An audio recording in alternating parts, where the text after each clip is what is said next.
With us right now, it's John Karsant. John, you are the founder and CEO of LevelUp Leads. You're found on the web at levelupleads.io. John, it's great to have you.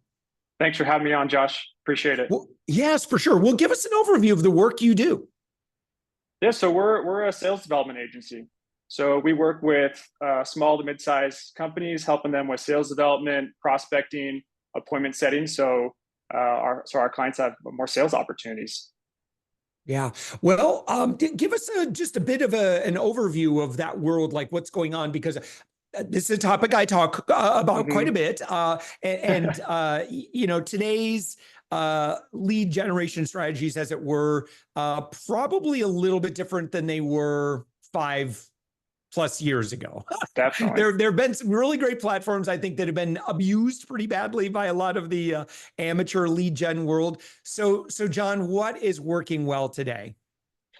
Yeah, so what was working 5 years ago does not work today.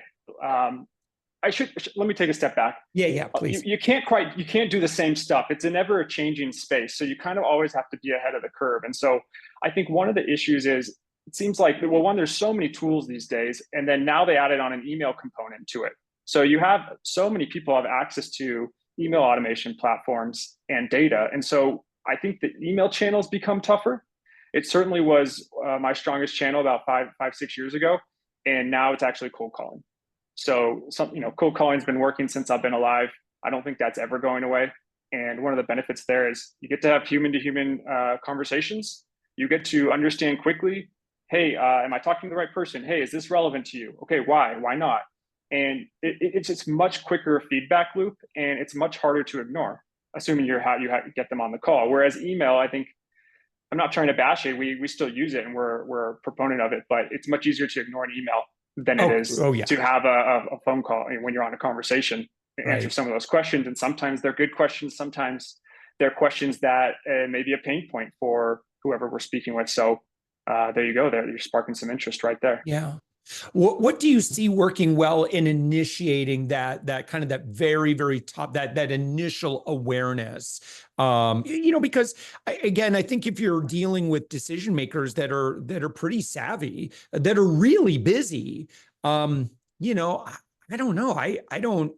I think of like my own time. I pretty much use ChatGPT for a lot of questions I need answered. But I guess at the end of the day, you know, folks do need services. And so are you generally looking for people that are very actively looking for solutions, and that's who you hope to kind of intercept? Or are you just looking to, well, I don't know, I'll let you maybe kind of fill in some of the gaps there I'm trying to understand.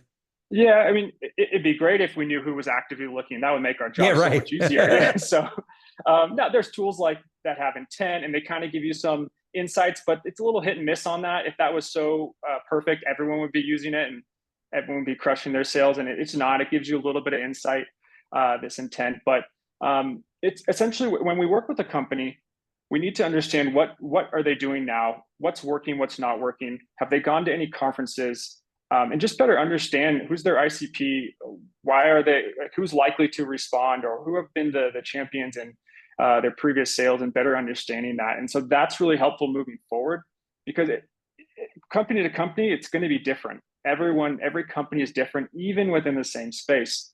You're going to have potentially different price points. Just the offer is a bit different. And so it's about understanding who are our clients and who their ICP is. And then from there, we can create strategies that together we make sense, that together we think make sense. So it's a collaborative approach, and we've come up with strategies that, hey, this is going to give us the best chance of success. Sometimes it works right out the gate, and sometimes it doesn't. So sometimes we need to make adjustments. Yeah.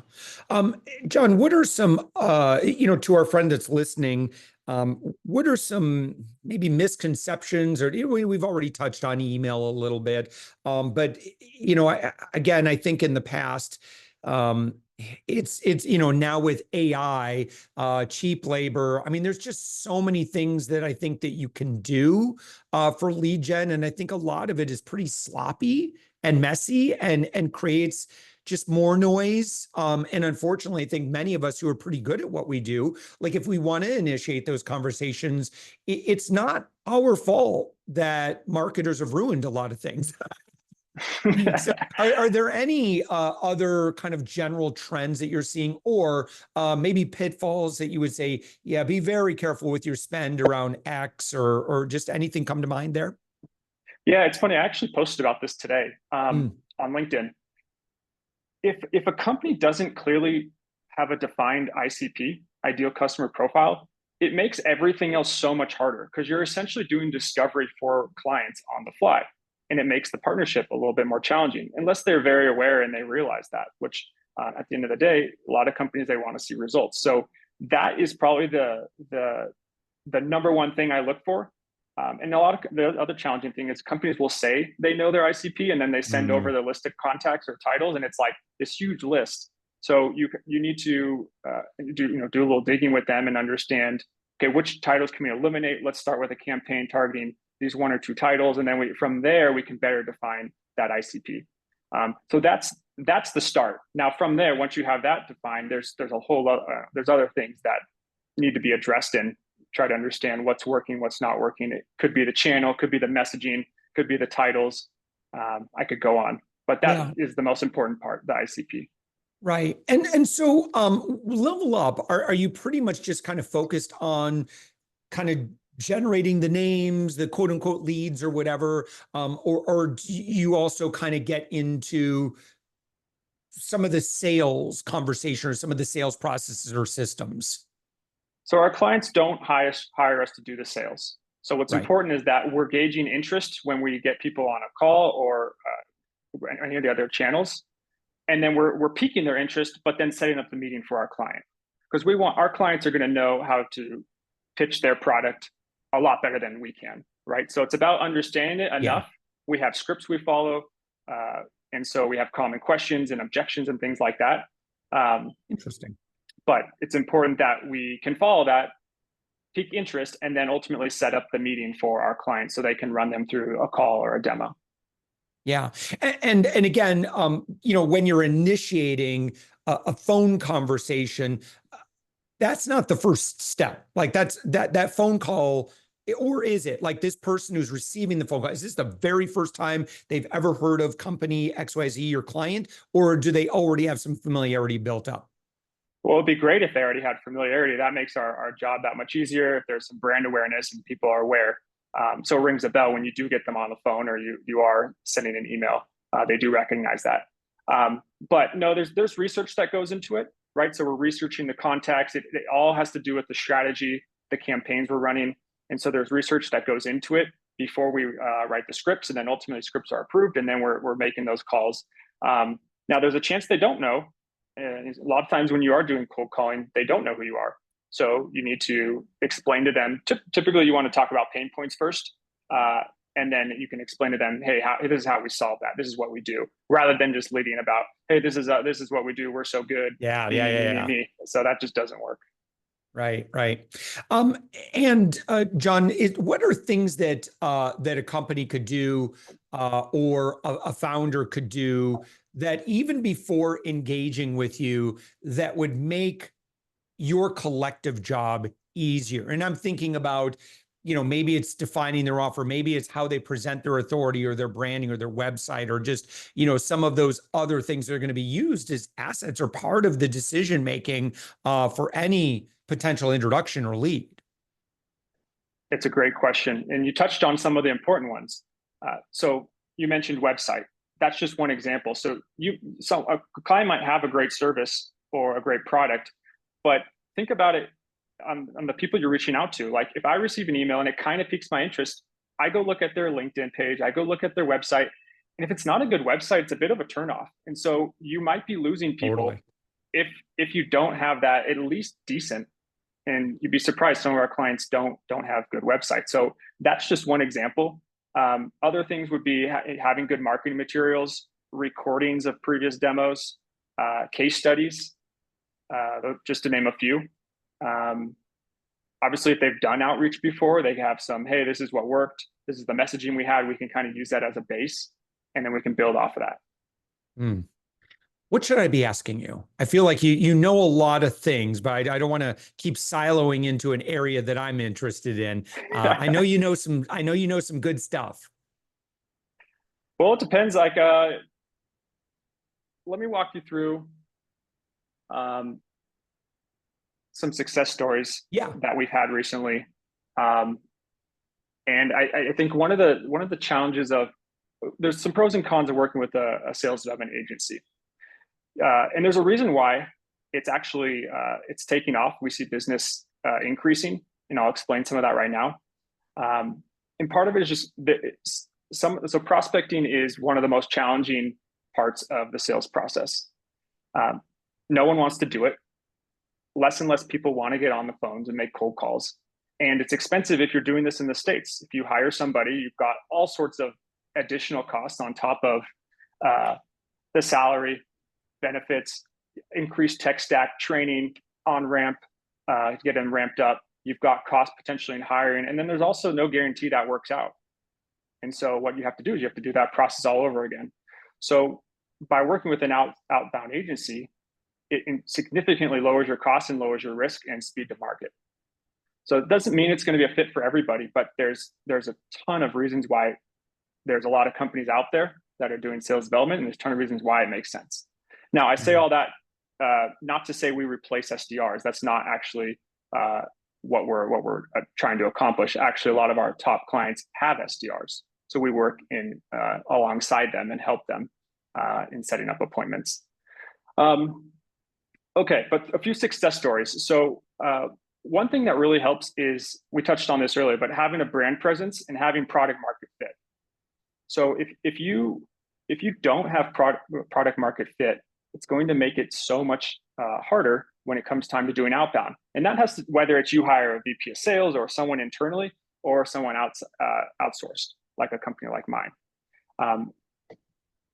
Because you could, hey, I have these goals, I have these KPIs for you. But if you have competitors and it's a crowded space and they have a better offering and better brand presence, it's just not realistic that it's going to work out. So those are some of the things you have to look for, is product market fit. But also what we found in terms of some of our most successful clients is having that brand presence, but also we started going up market because we realized it became much easier. Up market meaning bigger companies. So we do have a few that are publicly traded companies. They're over 10,000 employees. And so one of them, I should say we were able to start with them, beat KPIs by actually 3x, and then they added on additional SDRs because they saw it working, and now they want to start going worldwide. So part of that is that they have a really, really well-known company. I'm not going to say their name, but you guys would probably all know them. And two, we hired people specifically that assigned SDRs specifically that had backgrounds in what they offer, specifically sales engineering. And so that's not easy to come by. And so you put some of those things together with good messaging, you have a brand recognition, you have good SDRs on the phones, you have good scripts, and typically it leads to good results. And so we actually were able to sign them to a 6-month extension after 3 months, and they added on a second SDR. So those are some of the points we've seen that work really well: having case studies, brand presence, having a defined ICP. So I know I'm going on a bit, but those are some of the things we've found to work really well with some of our current customers. Yeah. A lot of times people find this podcast because they're searching for you, or they're searching for this topic, and this episode has kind of come up for them, and so now they're listening. And let's say they've gone through this and like, okay, this is all very interesting. What would you recommend next steps be for someone that's kind of in that research phase? Maybe they're not 100% sure that LevelUp would be good for them, or maybe they should go a completely different direction, or maybe they're not ready. How can they figure this out? Oh, I'm sorry. I may have broken up there. Let's say someone's researching LevelUp leads right now. They're listening to our podcast episode, and they may or may not be ready, but they'd like to find out. Like, what would you recommend? I don't know if you've got some resources you'd recommend for them. Obviously, grabbing a call is, I would imagine, is likely part of your process. Yeah. So I think one of the most important things here is giving it enough time for things to play out. So if you haven't already proven this out yourself and you don't have a proven sales process, you can't expect me or anybody else on this planet to come in 2 months or 3 months and hit home runs. That's just not how it works. So you have to give yourself a runway of 4 to 6 months to let things play out. It's not like every campaign you start with is always a success. Sometimes you need to make adjustments along the way. So that's what I'd say. Yeah, John, I want to just share, I appreciate your energy. Unfortunately, there was I think in the past, historically, there's been a lot of bro-y energy when it comes to lead gen. I don't know what it is, man. You know, kind of the whole sales funnel world. But I just want to say it's been a really great time chatting with you. Your website is levelupleads.io. What would you recommend people click on? What do they do next? Yeah, the best way is inquire. There's some buttons there. You can set up a call. You can learn more. Also, you can write me on LinkedIn. I'm pretty active there, trying to post once a day, and my DMs are open if you have any questions. All right, love it. Levelupleads.io. John Karsant, thank you so much for the conversation. I appreciate it. Thanks, Josh.